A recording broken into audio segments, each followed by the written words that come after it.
सुखदेव जी महाराज कहते हैं, राजा परीक्षित, राम के चरित्र को संसार का कोई भी व्यक्ति नहीं सुना सकता है परिपूर्ण रूप से। हनुमान जी सुना सकते हैं, बिल्कुल वो सुना सकते हैं, बस वही सुना सकते हैं, और संसार में कोई नहीं सुना पाएगा। तो चलो, लेकिन जिन प्रभु का तुमने दर्शन किया था गर्भ में, तुम्हारे पूर्वजों का जिन्होंने रथ आंका था, भगवान की उस अवतार की कथा मैं तुमको सुनाता हूं। कहते हैं सुखदेव जी महाराज, आक्रांता भूरि भारेण ब्रह्मांडम शरणम ययौ। एक समय की बात है, अनेक दुष्ट राक्षसों ने मनुष्यों का जन्म लेके, मनुष्यों के रूप में पृथ्वी पे जन्म लेके पृथ्वी को आक्रांत कर लिया, पूरे पृथ्वी को व्याप्त कर लिया, और पृथ्वी माँ उनके पाप से दुखी हो गई। और पृथ्वी माँ, धरित्री माँ ब्रह्मा जी के पास गई, अपना दुख कहा। ब्रह्मा जी ने कहा, पृथ्वी, मैं तो तुम्हारा दुख दूर नहीं कर सकता हूँ, लेकिन भगवान तुम्हारा दुख जरूर दूर कर देंगे। अनेक बार उन्होंने किया है, आज भी उन्हीं के पास चलो। और जाते हैं भगवान के पास, क्षीर सागर में जाते हैं। बहुत सुंदर वर्णन है, पुरुषम पुरुष सूक्तेन। ब्रह्मा जी पुरुषुक्त के द्वारा भगवान की स्तुति करते हैं, और स्तुति करते करते करते आंखें बंद हो जाती है और उनका समाधि की अवस्था में चले जाते हैं। अर्थात जब बाह्य जगत से हमारा संपर्क कट जाता है, उसको समाधि की अवस्था कहते हैं। और भगवान उनके हृदय में प्रकट होते हैं और कहते हैं, ब्रह्मा जी आप धैर्य रखिए, थोड़ा धैर्य रखिए। वसुदेव गृहे साक्षात, लोक कल्याण के लिए, जगत का उद्धार करने के लिए मैं स्वयं वसुदेव देवकी के घर में स्वयं अवतार लेने वाला हूँ। ऐसा कह के ब्रह्मा जी को ढाढ़स बंधाते हैं। ब्रह्मा जी भी समाधि की अवस्था से बाहर आके सभी देवताओं को ढाढ़स बंधाते हैं। कहते हैं, भगवान ने अवतार लेने की प्रतिज्ञा की है, वो शीघ्रातिशीघ्र अवतार लेने वाले हैं। और चलो, इस प्रकार वो लोग भी भगवान की सेवा के लिए पृथ्वी मंडल पर आ जाते हैं। इधर कंस है, उग्रसेन जी का पुत्र है। कंस की चचेरी बहन देवकी मैया का विवाह वसुदेव जी के साथ होता है।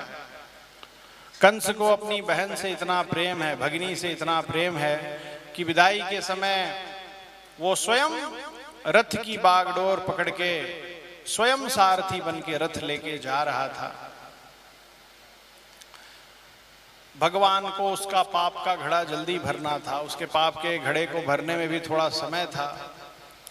भगवान के विधान के अनुसार आकाशवाणी हुई कि अरे कंस, जिस वसुदेव और देवकी को रथ में बिठा के सारथी बन के तू लेके जा रहा है, इसी देवकी के 8वें संतान के द्वारा तेरा वध हो जाएगा। हमारे प्रिय आत्मबंधुओं, सज्जन और दुर्जन की पहचान यही हो जाती है। तलवार निकाल के देवकी मैया को झटपट मारने के लिए दौड़ा। वसुदेव जी ने लाल जी की प्रेरणा से उसको कहा कि अरे कंस, देवकी के 8वें संतान से तुझे भय है।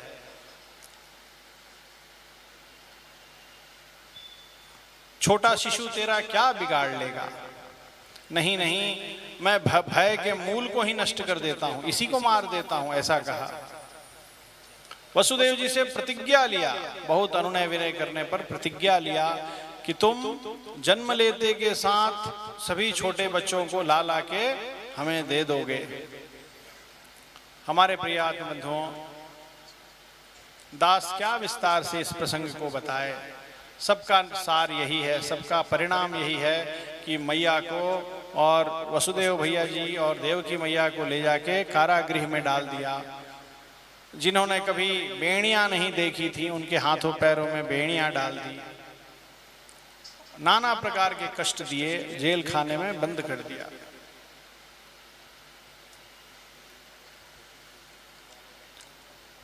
बताने की आवश्यकता नहीं है, ये सब कैसे बताएं। सुनना भी कैसा है। एक एक करके 6 पुत्रों की हत्या कर दिया। भगवान ने 7वें गर्भ के रूप में स्वयं अपने परम पार्षद शेष जी महाराज को भेजा। शेष जी कौन है? निवास सैया सनपादुकांशुको प्रधान वर्षा तपवारणादिभि शरीर भेदैस् तव शेषतांगतैर्यथोचितम शेषैतिर्यते जनैः। भगवान विराजमान होते हैं, शेष जी आसन बन जाते हैं। वैकुंठनाथ मंदिर में दर्शन होता है, भगवान शेष के आसन पे विराजमान हैं। भगवान क्षीर सागर में शयन करते हैं योग निद्रा में, शेष जी भगवान के पलंग बन जाते हैं। उनके पिताजी भगवान के अवतार लेने के बाद उनको गोकुल लेके जाएंगे। वर्षा रूपी वर्षा से रक्षा करने के लिए शेष जी छाता बन जाएंगे। अभी रामावतार हुआ था, उस रामावतार में शेष जी छोटे भाई लक्ष्मण बन के आए थे। अभी कृष्णावतार होने जा रहा है, शेष जी बलराम स्वामी बलराम जी के रूप में अवतार लेने वाले हैं। शेष जी श्री रामावतार में छोटे भाई बन के आए थे। तब भगवान को वन जाने से नहीं रोक सके थे, उनको भगवान की आज्ञा का पालन करना पड़ता था। जानकी मैया ने कहा मेरी रक्षा से चले जाओ, हे लक्ष्मण हे लक्ष्मण हे जानकी कोई पुकार रहा है वहां जाओ।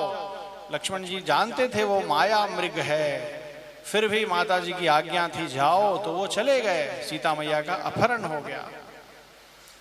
उन्होंने विचार किया मैं छोटा बन के जाता हूं तो सेवा नहीं कर पाता हूं, सेवा में बहुत बाधाएं आती हैं, इस बार मैं बड़ा भाई बन के जाऊंगा और सेवा करूंगा। बड़ा भाई बन के जाऊंगा तो छोटा था ना, तो भगवान ने वनवास हो गया तो मना नहीं कर पाया, तो बड़ा होके जाऊंगा तो ऐसा कुछ नहीं होगा। तो शेष जी पधारे।